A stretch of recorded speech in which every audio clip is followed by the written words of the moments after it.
love this incredible festival that we produce with the rock stars of the literary world and sometimes a few actual rock stars still here tonight. My absolute favorite days on the job are the days that I spend in our local Nantucket schools for our visiting author program. Mary Haft, our foundation co-founder, festival co-chair, and as Tim said, the beating heart of our organization, ensured that the first year we produced a festival, we also gave back to our community by bringing authors into the schools. And not just the authors that we think students should hear from and read. It has been our mission to bring the authors the students tell us through their librarians and teachers like our board members, Jill Supernaut and Becky Hickman, and the authors they are dying to hear speak to them. Year-round Nantucket students and families come from diverse backgrounds, and we are able to bring authors who speak to their experiences. As first-generation Americans, like this spring's visiting author to the elementary school, Matt De La Pena, as often the only English speakers in their families, like some of visiting author Elizabeth Acevedo's characters, and as middle grade students, sometimes understanding their LGBTQ identity for the first time, and grappling with that, like many of K.A. Holt's middle grade book characters. And kids who just love basketball and aren't readers discovered that poetry was awesome last year when we brought Kwame Alexander into the schools. So as we highlight our Young Writer Award winner and finalists tonight, I want to thank all of those who made this most meaningful work possible. Jill Karp, our honorary festival chair, whose love of reading and generous spirit have bolstered this organization from the beginning. Co-chair of the festival and presenting author, Sarah DeVello, my close personal friend who I dragged willingly, onto our festival committee and further into the Nantucket Book Foundation orbit, because I just knew that we needed her voice, her advocacy, her creativity, her energy, and her heart. Tim Ehrenberg, who has stepped into the role as president with grace, vision, and energy, the man who has learned all of my tells, who I can push and be pushed, yes, he has, who I can push and be pushed by with grace and so much mutual respect, for which I am ever, ever grateful, Tim. And of course, Mary Haft, our co-chair, co-founder, and the embodiment of devotion to connecting through shared story. I will now turn the mic over to Mary, whose dedication to students of Nantucket also led to the creation of the Young Writer Award Essay Contest and Scholarship. So please give a very warm welcome to Mary Haft.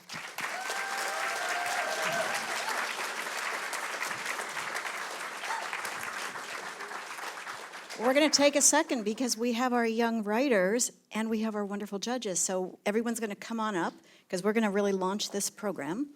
We are really marching in a very timely fashion here tonight.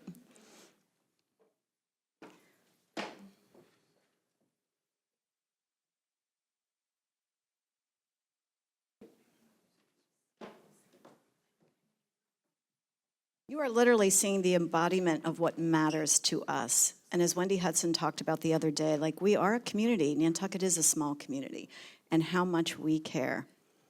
So our Nantucket community is a rich tapestry. See, Anna, actually some people do use that word, tapestry. Our essay, all of the student essays will be on our website.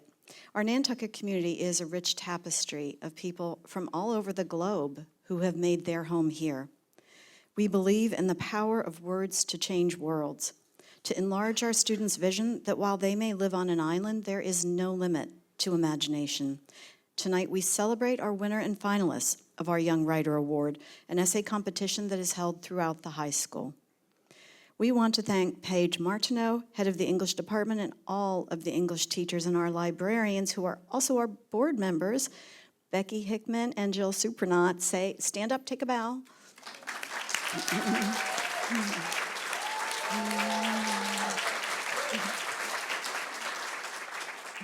For this inspiring partnership that cultivates young talent and ensures that these voices have a place.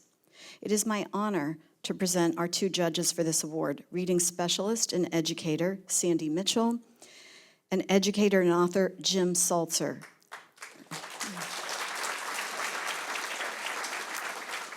Our gratitude has no end. Since our beginnings, they have dedicated their time and talent to judging this award. So we thank you all for being with us tonight, and we honor our young writers. Please welcome Sandy and Jim.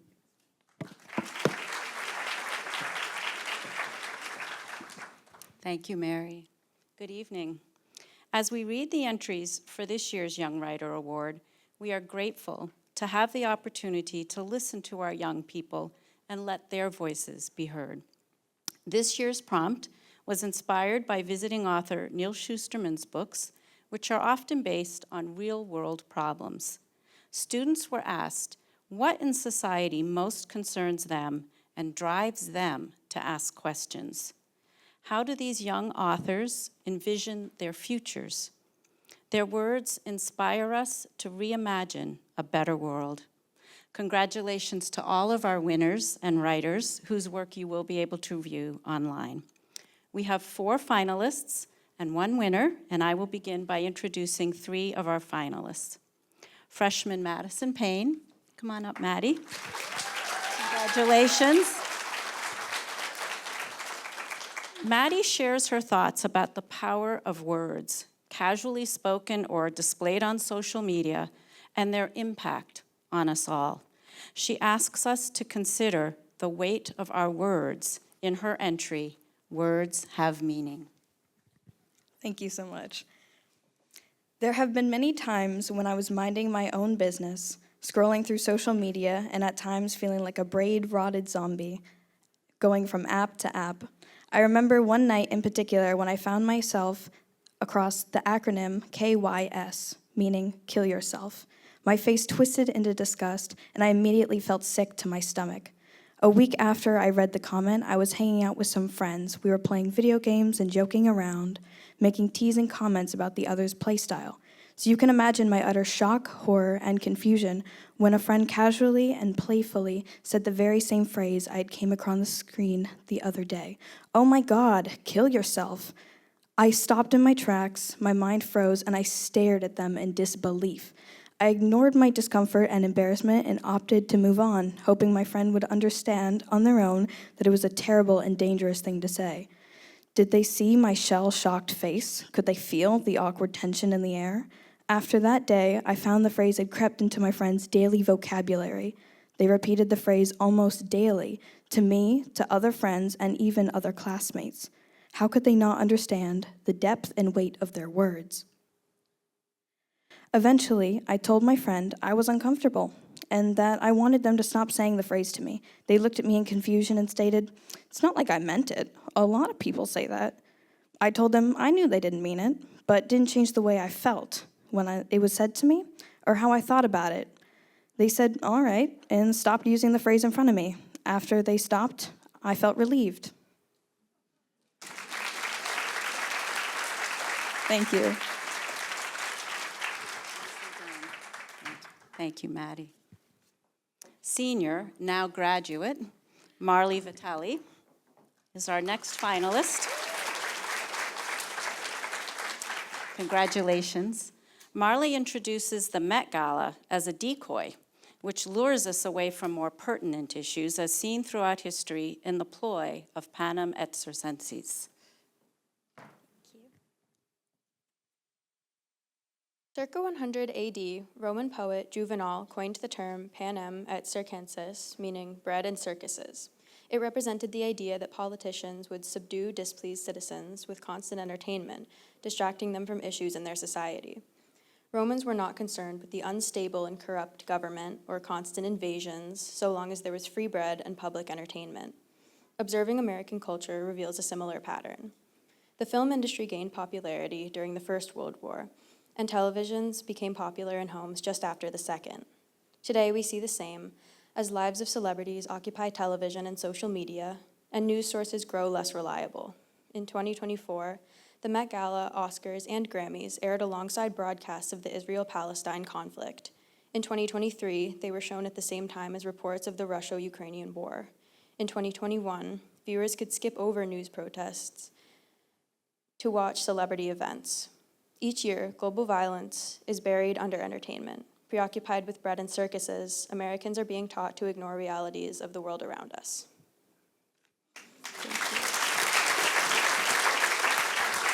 Well done. Thank you, Marley. Alondra Barragan.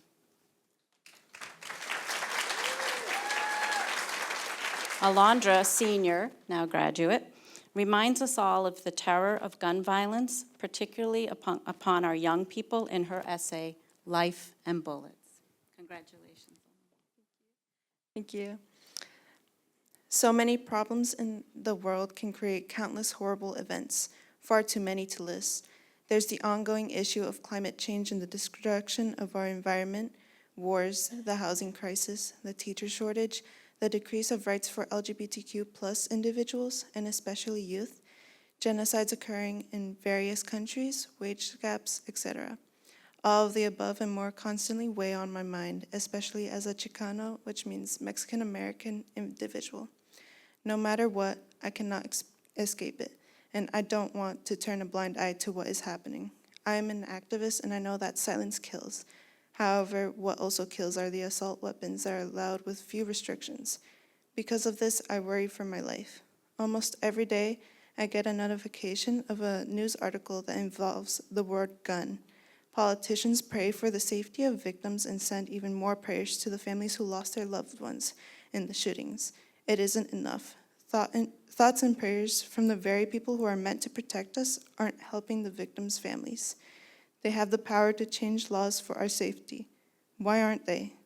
Parents shouldn't have to talk with their children about what they should do if a shooting happened in their school or wherever they are. Parents shouldn't have to explain which exits they can escape to. We should not say I love you to our parents because we're afraid it'll be our last, but I still say I love you to my parents because I'm scared something will happen. Te amo, I tell my parents in Spanish.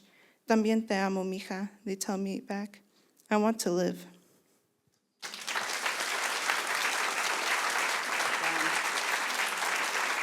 Thank you, Alondra. Jim Salzer. Thank you, Sandy. Our final two writers have been up on the stage a number of years, so I'll give a slightly longer introduction. First, Goshi Gonzalez.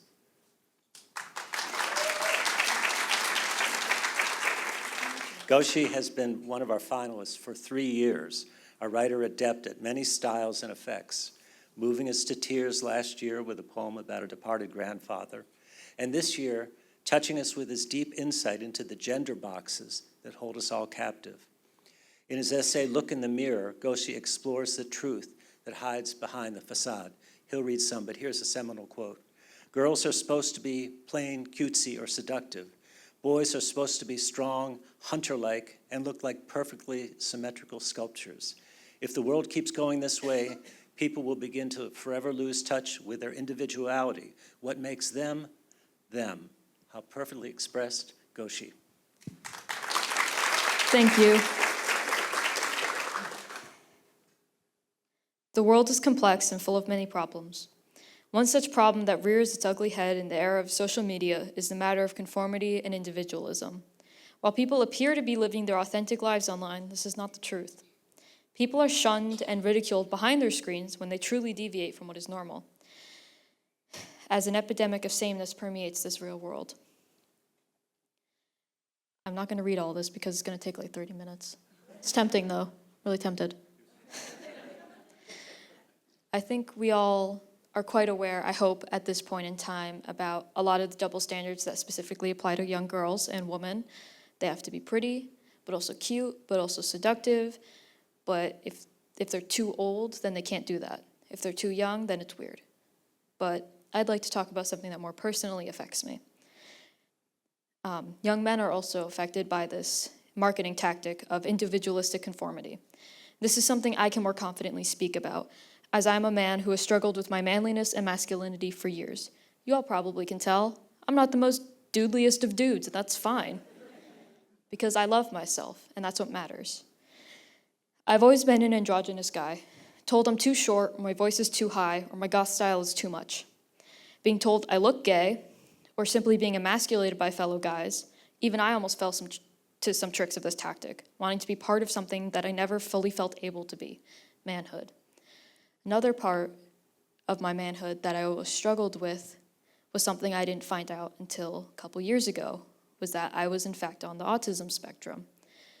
And that was so hard to express to other people. I already seemed gay. What was the next thing they were going to call me? Autistic? Make fun of me? Call me slow? But thanks to the support of my friends, my mother, my whole family, I was able to move past this. I also talked about some recent trends that were deeply concerning to me as a young man who also struggled with my masculinity. There's this trend called looks maxing. It's a recent movement where men try to fit a predetermined mold. They take things like washing their faces and moisturizing, exercising, putting in effort. Things that can't be called self-care because it would be too effeminate, and call it soft maxing. Men post videos about facial exercises to sharpen their jawlines and become the ideal man. A chiseled face, muscular yet lean body, and relaxed charisma. I have that last one. While some argue that this is a step in the right direction, it takes even more steps back the further into it one gets. For example, they claim having sharp and squinted eyes is preferred, which they call hunter eyes or predator eyes. The inverse being called prey eyes. You get picked apart down to the last minuscule detail as to what you should do, whether you want to or not. Then there's hard maxing. I know, these are really stupid words. When it's not enough, they turn to surgery. Limb lengthening surgery, where you break your bones and put metal rods in them just so you can be tall enough to be seen as a man. I mean, maybe I need it, but who cares? Breaking your jawbones with a hammer to get the ideal face, yes, people actually do that. That's horrifying. Breaking yourself over and over again while the standard keeps changing. You'll never be enough. While the standard remains forever unattainable, it stays the same in so many ways. Girls and boys have their boxes. People will all, I'm skipping a little bit, sorry. People will all begin to look the same, creating a world where names may as well be the only differentiating factor between your friends, your family, or even yourself. But I don't want to bog everyone down with this really depressing topic, because it's nice out. It's not raining, it doesn't fit my mood. Look in the mirror and see what looks back, not on the surface, but that little spark deep inside. What does it want to be? Follow that spark and know you are loved. If not by those around you, then you are certainly loved by me.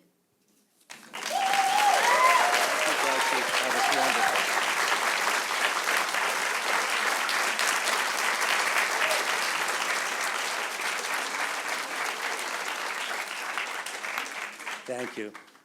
Our winner this year, as 2 previous years, is Anna Popnikolova.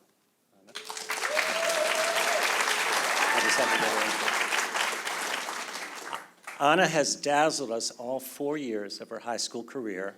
Tonight is the third time she's been the winner of the Young Writers Award. Her brilliance informs every genre that she chooses, whether it be a poem about the small moments in life that resonate with meaning. That was 11th grade, right?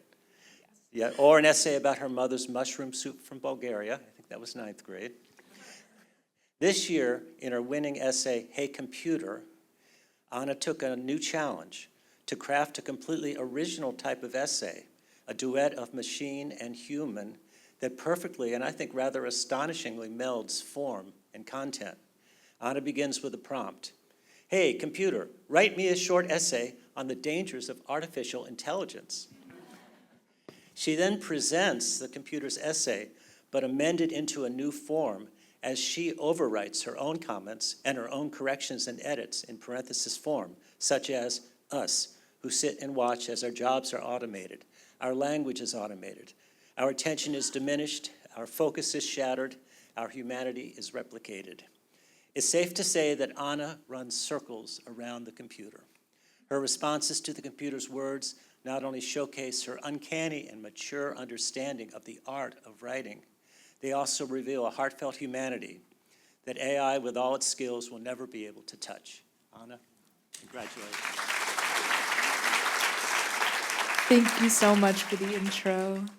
I was a little worried when I submitted this that it was going to get disqualified for AI-generated text, but I was hoping they would get the point. I have been editor of my high school paper for a large part of high school, and obviously, and a lot of the job is just editing people's work. And this year, for the first time, I received a completely ChatGPT generated submission. And I just looked at it and I was like, there's no way that this was written by a human.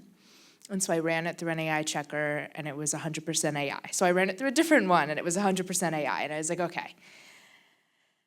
And this is a version of that, but I didn't even edit that piece. I just sent him an email. I was like, hey, you can't do that. So This piece is written entirely in what you can call an aside. I don't know how to convey, I'm gonna do my best to convey what the computer is, but I think you'll be able to tell. Ultimately, the dangers of artificial intelligence are not insurmountable, bold statement. But they demand concerted action and collective resolve, and our resolve should be to resolve against use. By navigating the ethical, societal, and existential challenges posed by AI with foresight and responsibility, humanity can harness. The biggest lie about this whole thing is that humanity has the power to harness anything we create. AI is like Frankenstein's monster. We made it. Now we have to deal with it. The cat is out of the bag and it's 100 miles away. There's no getting it back. There's no harnessing the new wind. People are unafraid of this creature because they can't see the grizzled fur, the sharp teeth, the mean claws.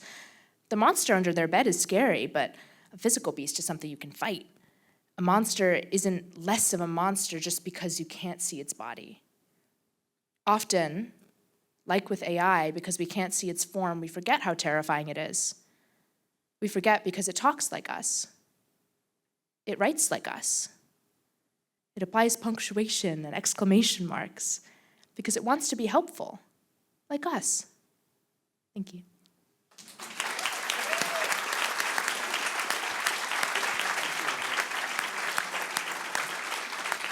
Thank you to all of our wonderful young writers and to our judges. Thank you so much.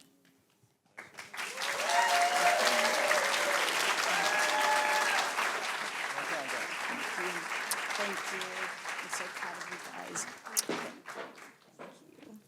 And you're everything to me.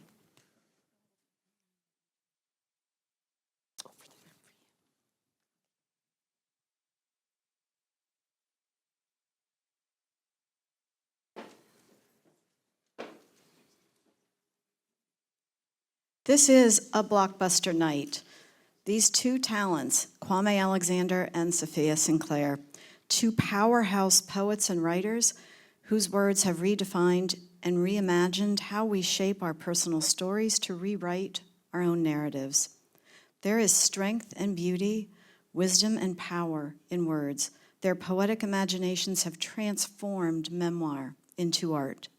Kwame Alexander is the critically acclaimed New York Times best-selling author of 40 books, an Emmy Award-winning producer of the series The Crossover, based on his Newbery Medal award-winning novel, and is the founder of Big C Entertainment, a production company creating innovative, original productions for children and families. Kwame was also our visiting author a year ago, and it was an electrifying school visit, inspiring for all, for students, teachers, and librarians. And he promised me last night he'd come back. He said he'd come back.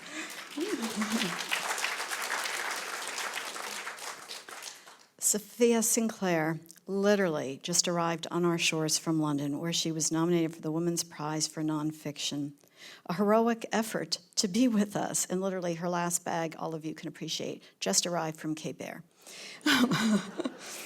A celebrated poet whose debut poetry collection, Cannibal, won the Whiting Award, turned poetry into prose with her critically acclaimed book, How to Say Babylon. It's one of the best books in practically across the globe of 2023, and her powerful story is making its way across the globe. These two writers embolden us to be brave, to be resilient, to be alive to the wonder, the inspiration, and the hope, and most of all, to the powerful connection of our shared humanity. In a world of turmoil, there is triumph. We can be the change this world needs, as Kwame reminds us, one word at a time. Please join me in welcoming Kwame Alexander and Safiya Sinclair. Hello. Hi, everybody. Wow, so Yeah, how are you? I'm good, I'm well. How are you? I'm good, I'm good. You just got off of a plane. I did, yes. So we're supposed to have a conversation. Yes. So I guess we'll just start and I'll ask a question, you'll ask a question, we'll see where it goes. But first, let's just all show some real love for these amazing students. Well done. Yes.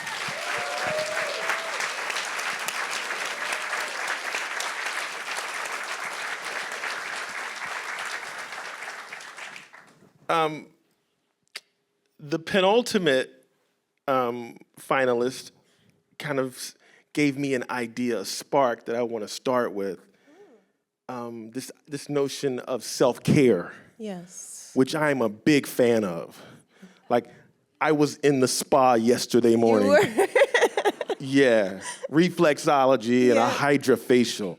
What? Hydrofacials are amazing.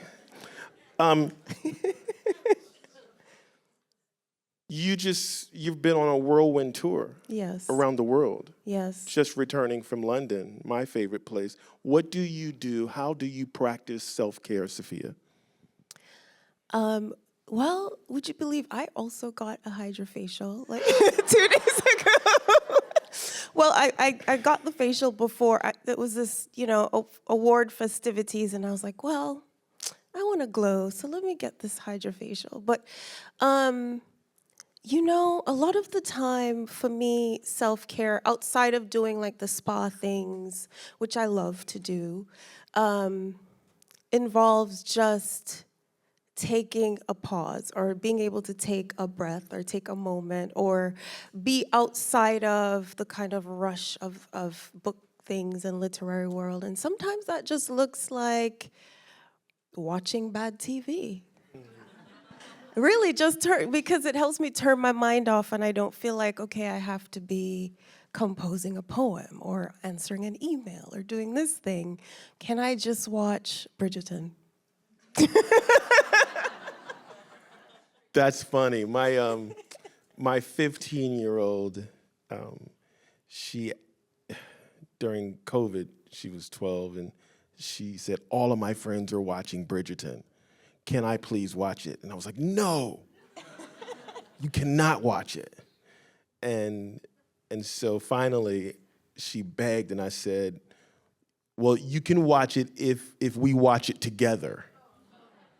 Oh, no. That lasted one episode. No.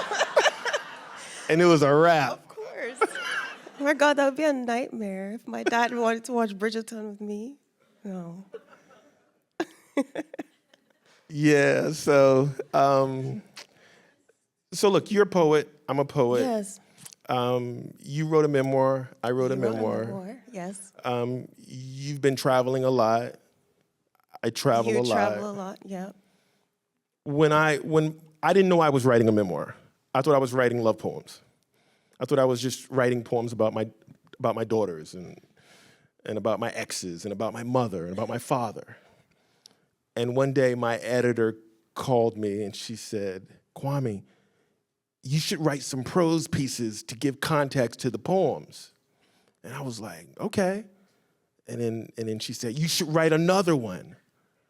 Okay, why don't you write another prose piece? And before I knew it, I had written all these prose pieces, and I was actually writing a memoir. But I didn't realize it until February of 2023, and the book came out in May of 2023. Wow. And so I called her and I said, you cannot publish this book. I had just read the whole book from front to back. I am telling too much of my business, and you cannot publish this book. And she said, well, first of all, the book is at the printer.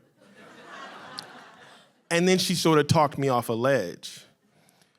My question to you is, I didn't let anyone in my family read it because I didn't know it was a memoir. Yes. And they all read it when it came out. And my father called and said, I read your little memoir. Not Lil, oh. And my sisters had some issues. And so, but I didn't let anyone read it. Did you let anyone read it in advance? And if you did you listen and heed what they thought and said? I went about the process in a different way in that my family was involved in the composition of the memoir. So they knew I was writing the memoir. And by the way, everyone, my mom is here tonight. Yes. I feel like she's met all of Nantucket. But while I was writing, the memoir, I would actively talk to my family about how the way that their memories overlaid with mine. What were the differences? What were the similarities?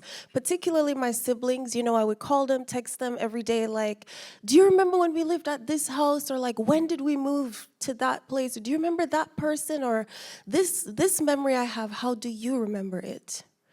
And so I really wanted, when they read the book, that they would kind of feel that it wasn't just my memories, that it was also their memories and their lives, and that they would find, that how much I love them on the page.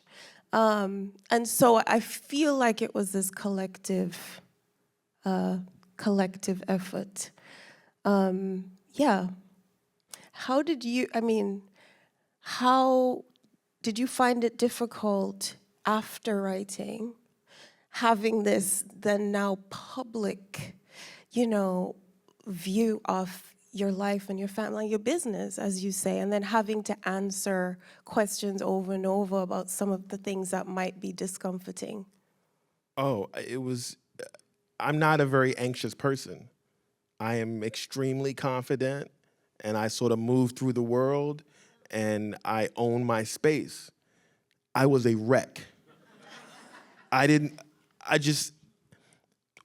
So this was part of the problem. I was never an open, vulnerable person. Yes. And I wrote a memoir. Yes, but even the poet self? And so this is interesting, yes, Safiya, because what I realized is all these years I had thought, I'm a poet. Yeah. I'm open, I'm vulnerable, I'm honest, I'm authentic. But I had been hiding behind metaphors. Yes. Right? Right. And so I wasn't as open as I thought I was. And so all of a sudden, I can write a love poem that is alluding and hinting, and now I'm writing a memoir where I'm literally saying what's happening in the DoubleTree Hotel in Savannah, Georgia. Like, I'm literally telling you what's happening. Yeah. There's no metaphor, there's no escape. simile. Yeah. There's no escape. So I was anxious as hell.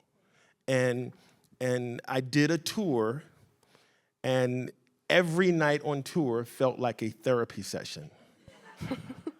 Yeah. Every night felt like a therapy session, and it was challenging, and it was difficult, and it was the hardest, it was one of the most difficult and challenging times of my adult writerly life and my personal life. But on the other side of it, I thought I was that dude before. I'm that dude now. The vulnerable dude. The vulnerable dude who's now involved in more authentic relationships with the people he loves and the people who love him, which is something I've never experienced. Right. So in a way, writing the book kind of opened that part of yourself. That was a surprise to you. I guess it was my soul or my spirit or my subconscious that knew how I was sort of living was no longer serving me. And so I needed to do this book because the book then became a portal. I'll give you an example. We both write about our fathers. My father, I've talked a lot about it. Oh, I'll get off track a lot because I do that. So I'm about to get off track. The way I sort of discovered your book was on Fresh Air. Yes. With Terry Gross. Yes, we connected over this because Kwame wrote me an email and was like, didn't it feel strange when Terry was all up in your business? And I was like, yeah, yes. Because she's she grills you about every single thing. There was actually one question that I said I would not answer, but she told me I could do that at the beginning. And I was like, I think, like you say, it felt like therapy. I was like, I think I'll leave that one for my actual therapist. Oh, I wish I had thought of that. Because I literally answered everything. But there was this one question that she asked I was in my feelings. I felt a certain kind of way, how dare you? And so I've talked about and I wrote about how my father never said I love you. And that was a thing for me. I'm a word person. My mother said it all the time, but I never heard my father say, I love you. My father was extremely bookish and very much into words, but he never said those 3 words. And so I talked about how, I sort of lived with this man who never emoted, who never used affectionate words, who I never saw hold my mother's hands, who made me read the encyclopedia and his doctoral dissertations as an 11-year-old. And I sort of talked about all of this. And so at one point in the interview, Terry says, it just came out really mean, I thought. She's like, so Kwame, so tell me, wasn't it unfair that you had to live in this man's house and for him to treat you like that and to be so stern and militant in the way? And I was in that phase of my journey where I was still sort of reconciling with the fact that I was kind of pissed. Like, why did my dad say that? But at that point, I came to his defense. Yeah. I was like, and this is one of those questions where I would have said, no, that's for me and my therapist. Yeah. And I said, she said, so wasn't that unfair, Kwame? And I said, Terry, I don't think that's the right question. And she said, what do you mean? And I said, Terry, is there any way that I have written 40 books that I am sitting on Terry Gross talking about my memoir, that I have won this award, that I have spoken to students all around the world, that I have this job that I love as a writer? Is there any way I'm doing any of that if I didn't have the father that I have? And she said, yeah, you're right. And so, I don't even remember your question again, but I think on the tour in Berkeley, I talked about how that was the moment where I realized I needed to extend a little bit of grace to my father. Yeah. And and that really touches me, and I feel similarly, because I talk a lot, or I get asked a lot about my father, similar to you. And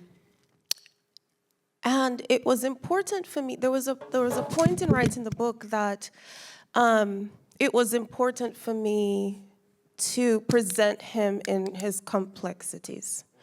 But it wasn't the complexities that I had seen or I had stopped to understand my entire life ever until I sat down to write the book.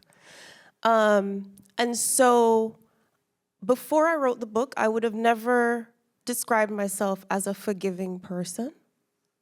And one of the things that surprised me in the writing of the book was that through the writing of the book, I came to this this need or necessity for forgiveness. I felt that it was crucial in the writing because I didn't want him to be presented as purely villainous or, purely one thing or another thing. I wanted to give a sense of nuance in the writing. And I did have those moments too where I feel very protective of this person, where I'm like, That's the love. Yeah. Where it's like I don't. If in writing the book, the overarching takeaway is that he's a bad person, then that's not the book I wanted to write. Right. And that's why it took me like 10 years to write it, because I had to come to that space. I had to really make my way through this idea of forgiveness and be able to humanize him in a way that he hadn't humanized himself to me when I was growing up. Wow. I think you accomplished the nuance. Absolutely. Thank you. Absolutely. The memoir became a portal for me. Before winning this award in 2015, the Newbery Medal, my father and I maybe talked once every couple weeks. And then it was just like really quick conversations. How you doing? I'm good. How are you? I'm good. And if he was upset with me about something, Safiya, he would hang up. Oh, my father, yeah. He was he would hang up the phone.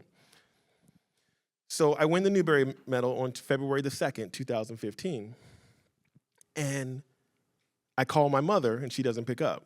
I call my father, and I said, Dad, I won the Newbery Medal. And he says, yeah, we did it. And then he proceeds to talk to me for about a half an hour. I'm trying to get off the phone because I want to call other people. I'm so excited. We talk an hour a day, every day after that point. He initiates calls. He wants to talk.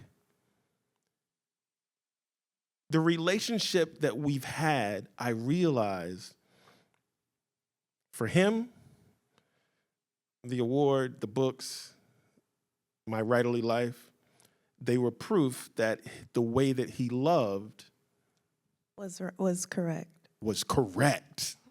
That his, as he said in his words, his experiment. Yeah, he said he and my mother decided that I was the firstborn. I got 3 siblings. How do you create a critical thinking, writerly, confident black man who wants to make the world better? Like, he literally said, you were an experiment.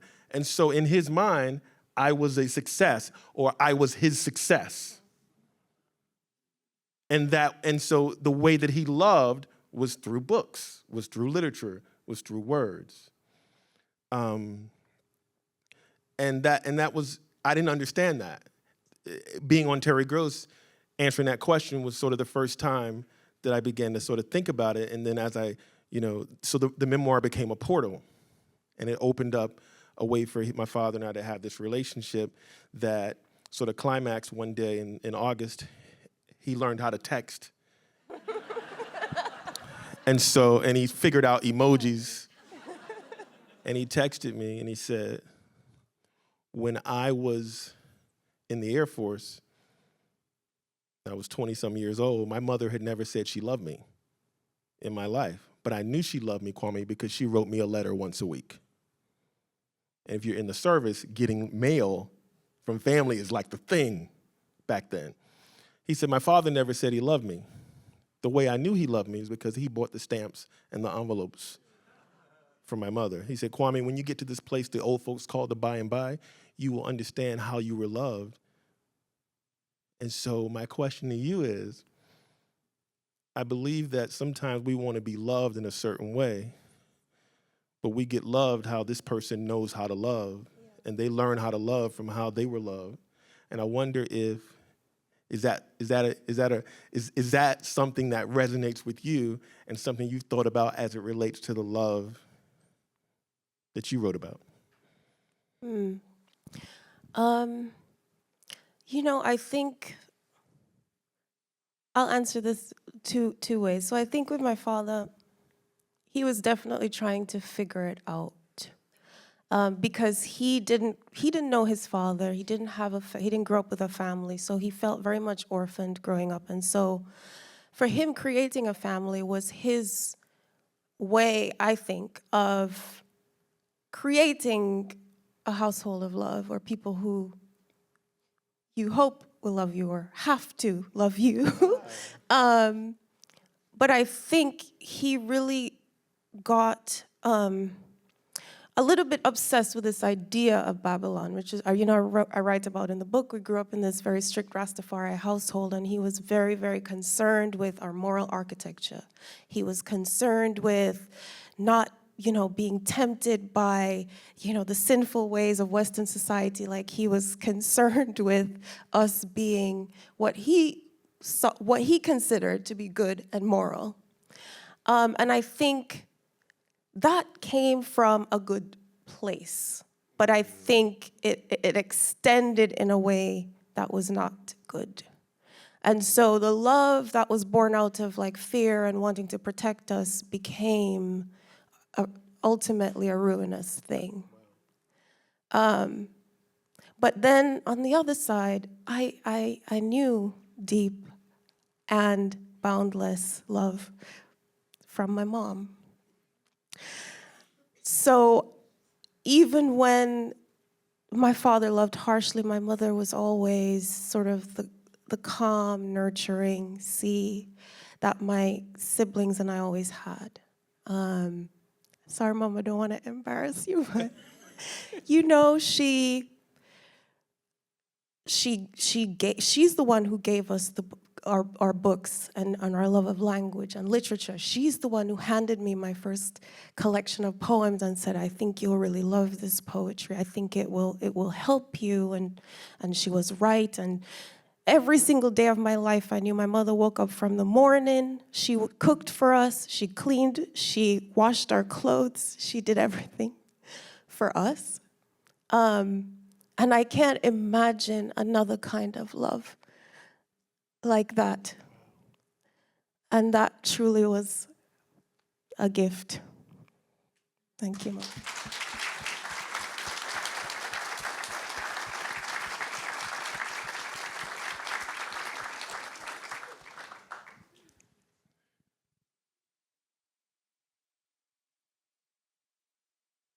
That's beautiful.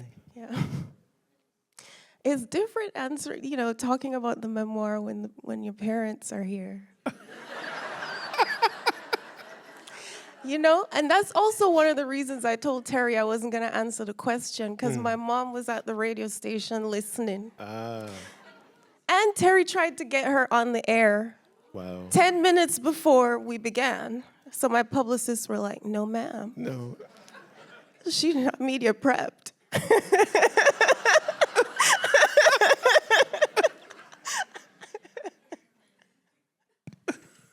We have similar sort of backgrounds in terms of just harsh, loving, very ideological, religious fathers, and extremely loving and caring mothers who somehow made breakfast for 4 kids, packed lunches, had dinner for all of us, worked, loved the men who who loved them in ways that sometimes weren't right or good, or they somehow did all of this. And it's so we have sort of similar sort of lives. And so just lighten it up a bit, I'm going to share this quick story, and that is, in my household, we never celebrated Christmas. Mine either, as you know. Right. Yeah. Right. So I was born in 1968. In 1967, there was an African-American holiday founded called Kwanzaa. We celebrated Kwanzaa from the time I was born. Yeah, so did we. That was, look at this. So I grew up with the 7 days of Kwanzaa, with Umoja, unity, Kujijakalia, Ujima, Ujamaa, Nia, Kuumba, Imani. I grew up with all of this. And so one year, I'm 11 years old, and I'm like, I'm done with Kwanzaa. All my friends are getting Christmas gifts. Yeah. I want Christmas.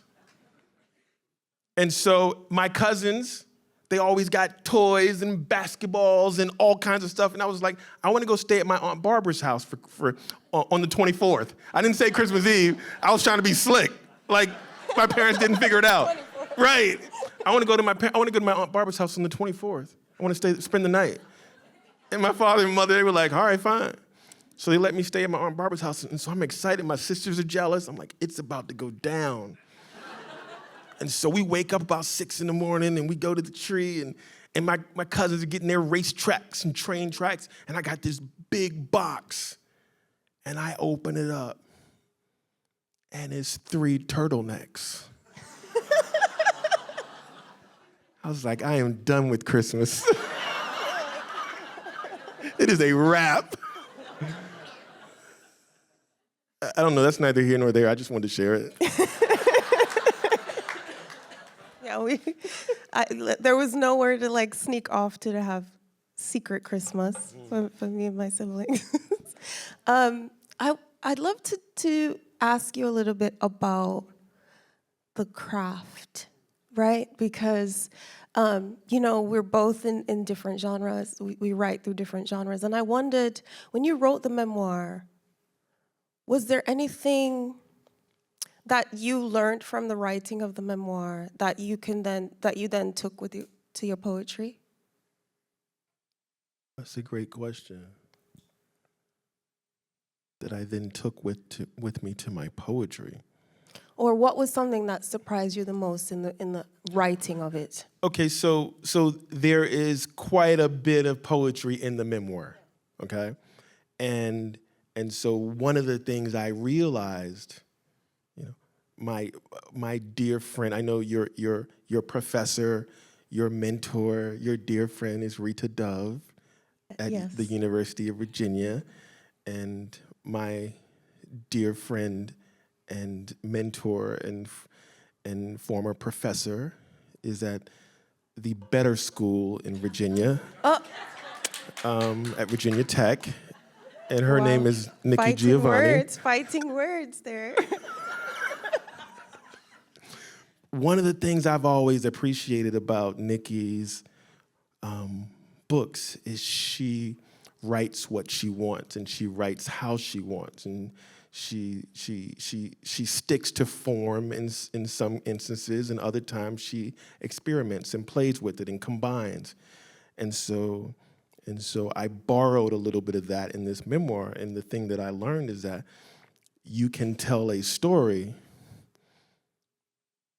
as I did, with prose, poetry, recipes. I had a conversation with myself in the memoir. Like, I learned this idea that there are multiple ways to tell this story, and it doesn't have to fit sort of, one form. And I enjoyed sort of being hybrid. And I want to do more of that sort of hybrid writing because I am a foodie. I love to cook. One of the ways that I've tried to remember and get to know my mother in her passing is by preparing her recipes. So why wouldn't I use recipes as a form of storytelling? So that's one of the things I sort of, gathered from writing this. What about yourself? Because how did your memoir, how did your writing in this traditional prose impact your poetry? It made me really want to write poetry again and not prose anymore. I mean, I really wanted to challenge myself because my poems are very lyrical. They're kind of distilled down to the potency of each line. They're usually like one page. And I wanted to push myself and say, okay, I want to write a traditional narrative. I want to have dialogue. I want to have, these different narrative arcs in the way that I want to tell the story, tell my story, in a way that's so completely different than my poetry. And in many ways, that was exciting to do, to give myself space to tell the story. But also find ways where I can kind of interweave the poetic to play with it, right? So there's some parts in the book where I kind of spend I spend like a paragraph just describing hair, or, the sea is a recurring theme, and having these recurring images come up in the book, that's something I did. So I both wanted a departure from my poetry, but also find ways to really interweave the poetry in the book, because the memoir itself is not just about my life, but about my becoming a poet and how becoming a poet really saved me. And so it felt important to also infuse the poetry. My editors, though, would be like, maybe you could write about 100 less words about sunshine and sunlight. And I was like, what is this? So I think that was a challenge in writing the prose in being edited. Because I usually, I write the poem alone in solitude. Then I send out the poem and the editor will say, thank you so much for this poem. And when I wrote the memoir, my editors were like, this is a fantastic first draft, but here's some notes we have. And I was like, notes? What? What we do? What is this? And I spent a few months kind of just coming to terms with it, like, okay, I didn't write the perfect manuscript. There are things to edit here. And then I began to see how editing these long prose manuscripts are useful. I began to see the work become better. And I said, oh, okay, this is what this whole editing thing is about. And so it was kind of like an act of humility, of wanting the book to get to its best self and being collaborative in that way with my editors, that I'm never that way with my poems and probably shan't ever be. How do you find sort of those differences of poetry and prose? Yeah, my editors, they had their notes, and I generally chose not to listen to them.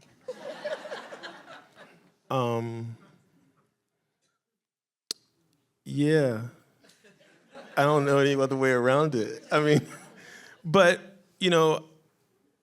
I understand the inclination that the editors, like I felt like I got some notes and I took some notes. I'm being facetious. I took some notes, but generally I've always felt like I know more about me than you do. And I understand my writing better than you do. Now, I do spend a lot of time drafting and revising and rewriting before it even gets to the editor. But yeah, I take the notes. I take the notes until I can't, which is. Yeah, you kind of have to know when to pick and choose. Yeah. Like what notes to take. Yeah. And that in itself is kind of a learning.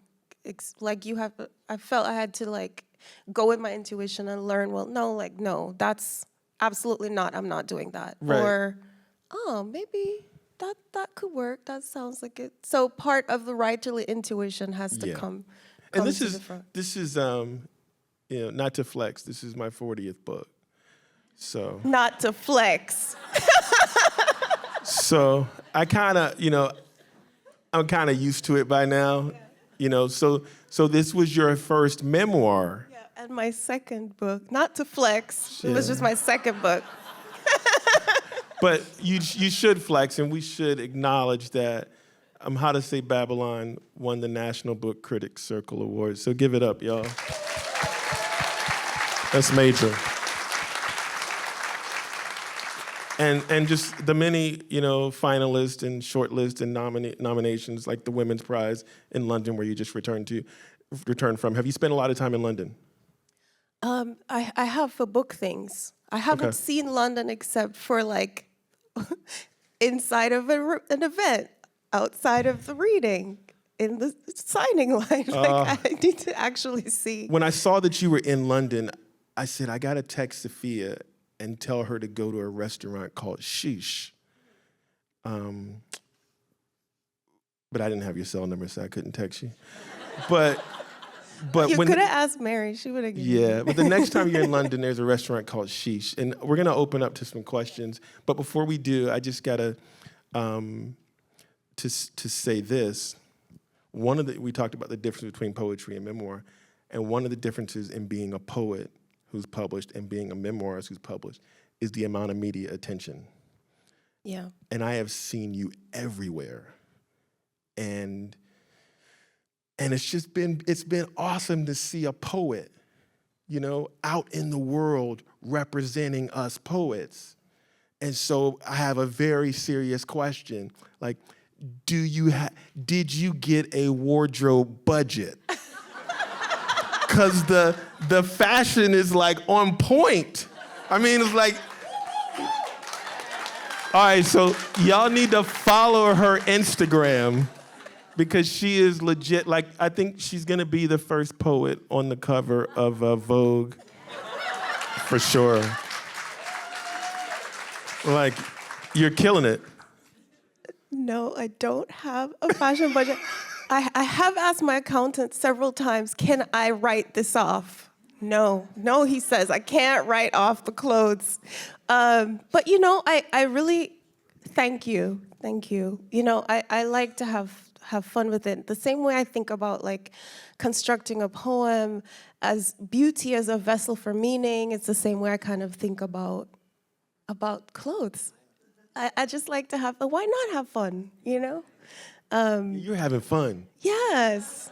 And we And are too, watching it. And even if I'm talking about serious and sad things, I'm giving you like something to look at, Yes. It's true. It's true. I want to know this is a dreaded question, but I'm curious, what are you working on next? Or what is something that's intellectually possessing you right now? So those are two different questions. Yes. What am I working on right now? So I've sort of ventured into television, and my second TV show airs on PBS. It's an animated special based on a children's book I wrote about a rooster that stars a jazz band with Duck Ellington and Miles Davis. So that's we're in production on that now, but I am writing another memoir, but it's a craft memoir. It's a writing memoir. It's about sort of my journey from my first book to the 40th, and sort of all the rejections and that whole process and all that growth. That sounds amazing. I can't wait to read that.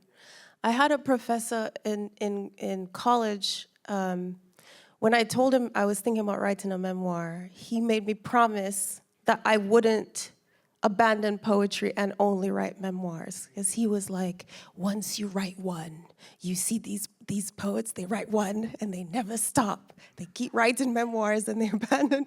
And I promised I would not abandon poetry.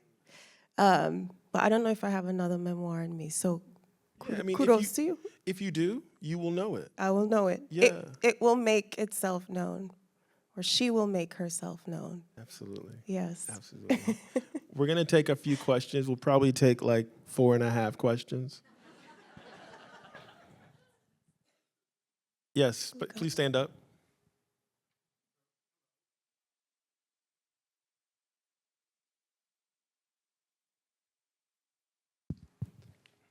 Hello. So I know that, Safiya, you're working both in poetry and prose, but you're also working as a librettist with Julia Yes, Adolph. I am, So would you like yes. to share or recent projects where you're writing, because you've had pieces performed? Yes. This is one of my favorite things that I get to do. I have this great working relationship with this brilliant composer, Julia Adolph, and we've been writing pieces together for 6 or 7 years now. And I'm working on a new one right now, which is like the longest I've written. It's gonna be an 1 hour and 20-minute piece, almost like an opera that's gonna be performed by the LA Master Chorale. And it's just another way that I get to think about language, but also the way that it intertwines with music. And so in my poetry, I already kind of go towards sound and music, but when I'm writing these pieces, I get to think about the music a lot. I get to think about repetition. I get to think about, well, do the male voices sing this? And oh, this would be a good place for the flute to come in. And so it really is expanding all of the things that I can do as a poet. And I feel so grateful I get to do it.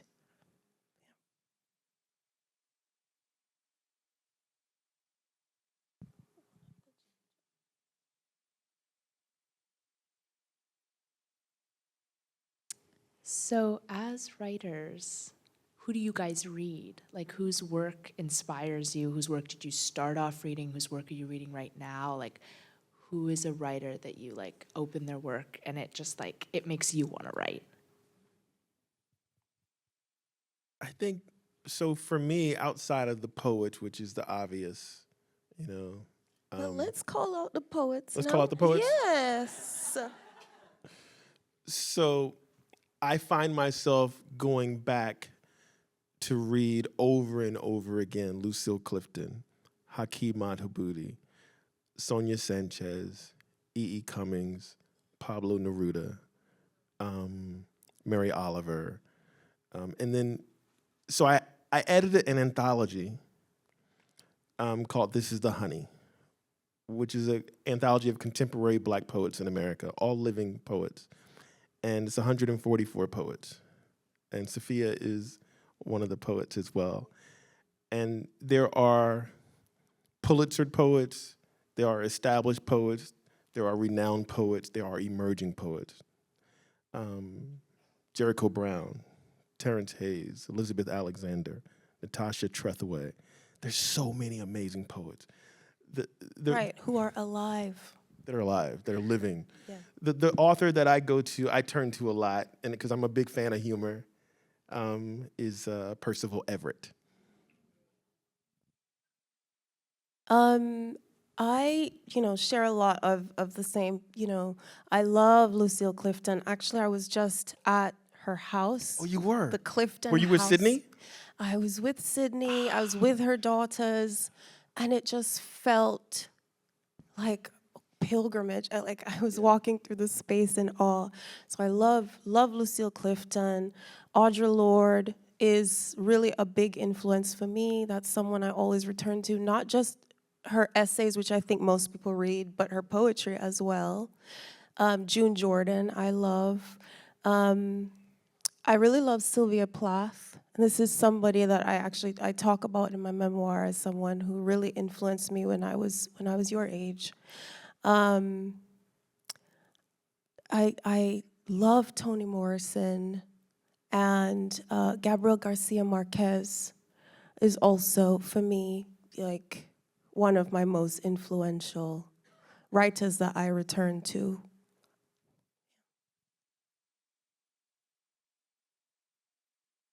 Hi. I have a question for each of you, if that's okay.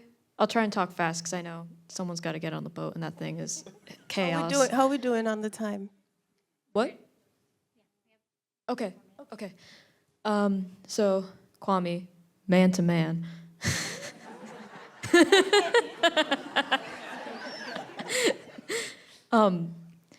You were talking about self-care at the very beginning of this. Obviously, I like skincare, self-care too. You're mentioning like hydrofacials and stuff.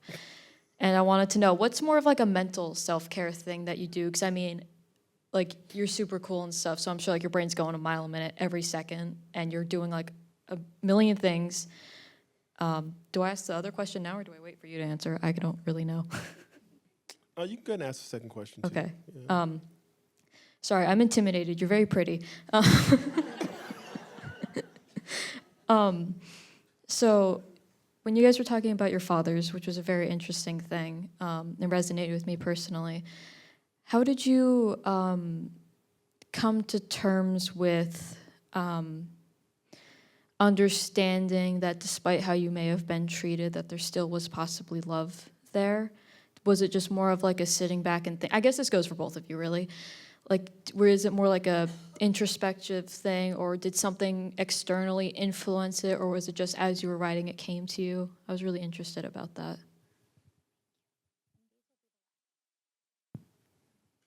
Yeah. So, in 2019, I became the innovator in residence at a place called the American School in London, and so I moved there, and I lived in a place called St. John's Wood, and I got to live out sort of my writerly life dream. Like I'd always been, curious about James Baldwin and Maya Angelou and Josephine Baker and all these like acclaimed and beautiful Black writers who had moved to Europe. I was like, this is my chance to do it, and I want to find out why it was so attractive to them.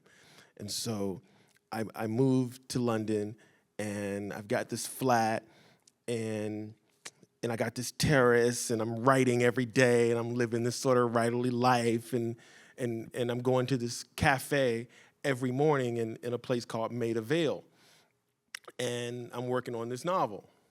And I'm sitting at this table, I'm having my egg white omelet, and this is when I understood why Black writers moved to Europe.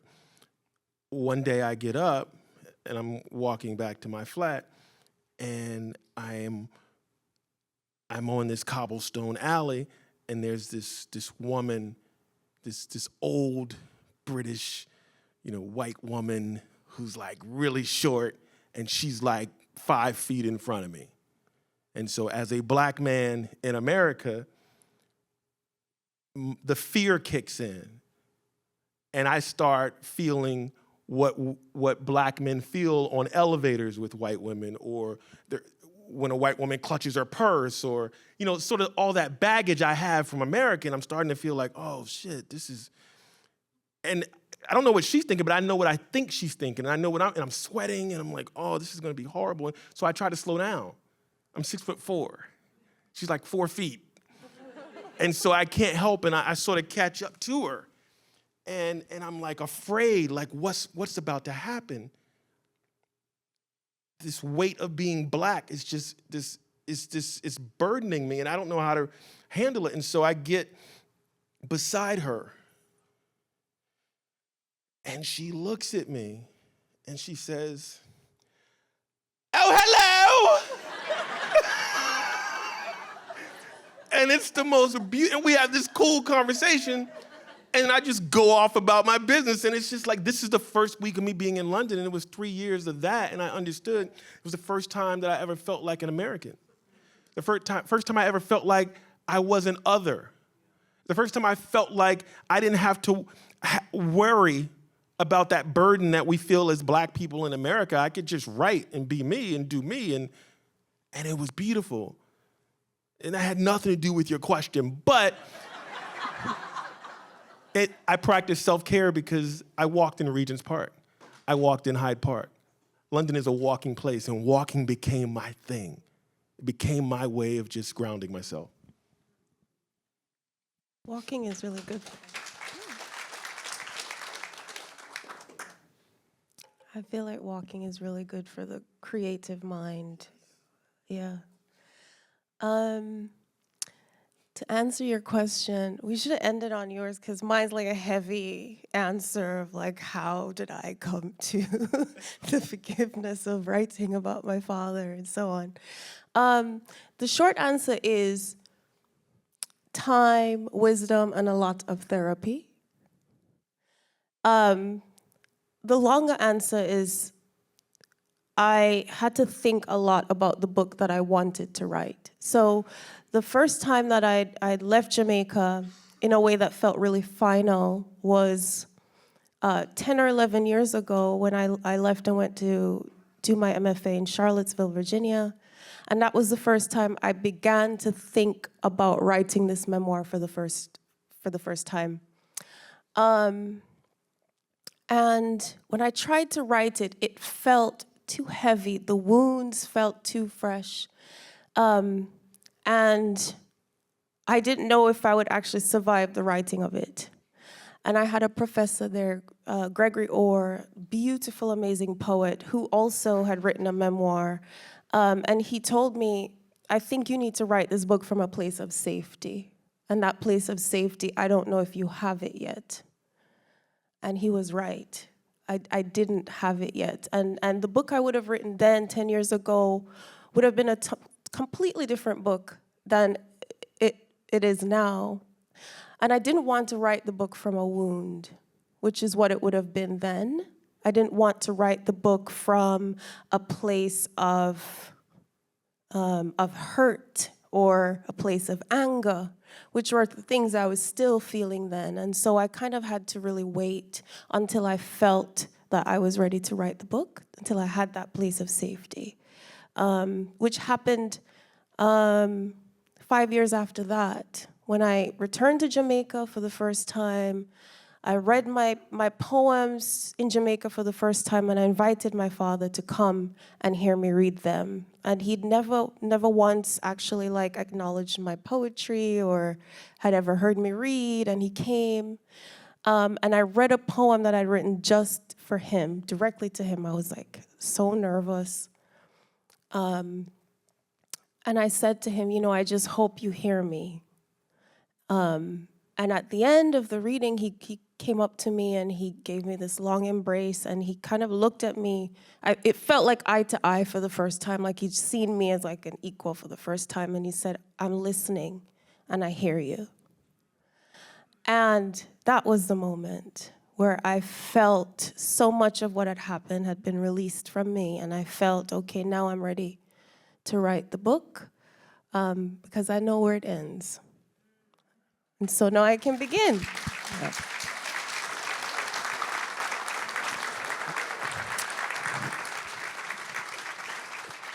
That was beautiful. You are amazing. So are you. I have a gift for you. A gift. I would just I like love to, a man who brings a gift. I would just like to end with 2 quick questions. What is your favorite word? Incandescent. Incandescent. What sound do you love the most? Ooh, I love the sound of the waves. The sound of the waves. Yeah, the seaside of Montego Bay. Listening to you talk today, we can all attest to the fact that there is a cool calmness to your voice. There is an incandescent sort of beauty about the way you carry yourself, your words, and we are just so honored. And on behalf of me, and Mary and Becky and Jill and Kaylee and everyone here, I have a line of eyewear. Oh. It's called the Haiku Collection. Okay. And it's a partnership with the London company. I thought it was Tiffany at first. Yeah. Right? And these are a special pair of eyewear. I don't know if you wear glasses or if you know someone who wears glasses. Like for seeing and reading? For I have readers. 2015 vision. That's like fighter yeah. pilot vision. Okay. So. But Well, all I'm going to ask is that you take a picture and post it on your Yes. Instagram. Everyone, give it up for Safiya Sinclair.